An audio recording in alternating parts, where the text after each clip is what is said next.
សួស្តីបងប្អូនទាំងអស់គ្នាថ្ងៃហ្នឹងណានាងខ្ញុំមកហើយមកតាមសន្យាដែលបានសន្យាជាមួយបងប្អូនថា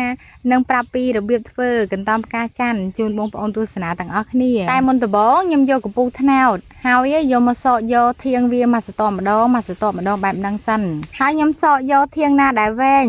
ធៀងណាខ្លីៗខ្ញុំអត់យកពីព្រោះថាធ្វើអត់កាយហើយពេលដែលខ្ញុំសកវាមកសតម្ដងអញ្ចឹងហើយខ្ញុំយកវាមកកោតបែបនេះម្ដងពេលដែលខ្ញុំកោតស្លឹកត្នោតហ្នឹងខ្ញុំកោតបានតែមួយម្ដងទេខ្ញុំកោតបិទបែបហ្នឹងបងប្អូនហើយខ្ញុំយកកវិតដេះរៀងមុតបើសិនជាកវិតអត់មុតធ្វើអត់កើតទេកោតទៅវាជ្រីងច្រាញ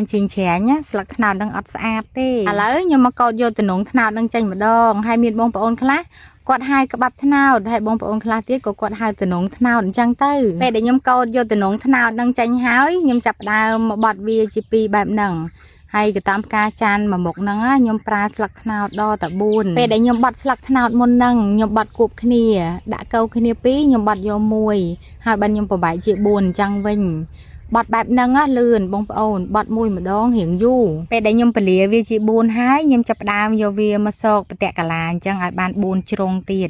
ឥឡូវខ្ញុំចាប់ផ្ដើមសកបែបហ្នឹងហើយបងប្អូនទាំងអស់គ្នាមើលតន់អត់នាងខ្ញុំមកធ្វើមួយជូតបងប្អូនទស្សនាទេឥឡូវខ្ញុំចាប់ផ្ដើមមកបត់ខ្សែម្ដងខ្សែហ្នឹងខ្ញុំបត់ជា2ហើយខ្ញុំយកមកគួចបែបហ្នឹងទៀតដើម្បីយកទៅធ្វើប្រដាប់យូរបងប្អូនហើយស្រេចតែបងប្អូនទេបងប្អូនចង់ដាក់ក៏បានមិនចង់ដាក់ក៏បានដែរពេលដែលខ្ញុំគួចខ្សែយូរហើយខ្ញុំយកមកដាក់កណ្ដាលបែបហ្នឹងហើយបើនិយាយពីប្រវែងខ្សែតាមចំណងចំណូលចិត្តរបស់បងប្អូននេះបើសិនជាបងប្អូនចង់ធ្វើប្រដាប់យូរវែងបងប្អូនគួចរៀងវែង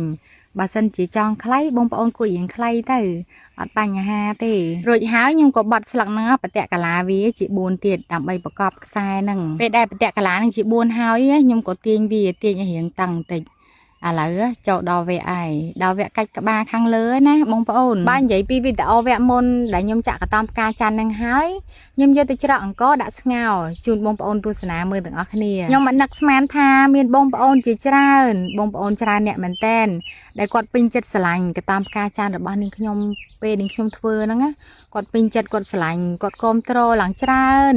អ្នកមែនតែនហើយក៏មានបងប្អូនគាត់ខមមិនថាគាត់ចង់ទិញខ្ញុំក៏ចង់លក់ឲ្យបងប្អូនដែរតែខ្ញុំគិតថាបើសិនជាផ្ញើទៅនាំទៅដល់ស្រុកបងប្អូនណាប្រហែលជាប្អូនអស់ហើយហូបអត់កើតទេហើយក៏មានបងប្អូនជាច្រើនអ្នកទៀតគាត់สนំពោនេះខ្ញុំថាគាត់ចង់ទិញសបកផ្កាច័ន្ទហ្នឹងនាងខ្ញុំក៏ប្រកែកជាមួយគាត់ថាអត់លក់ទេ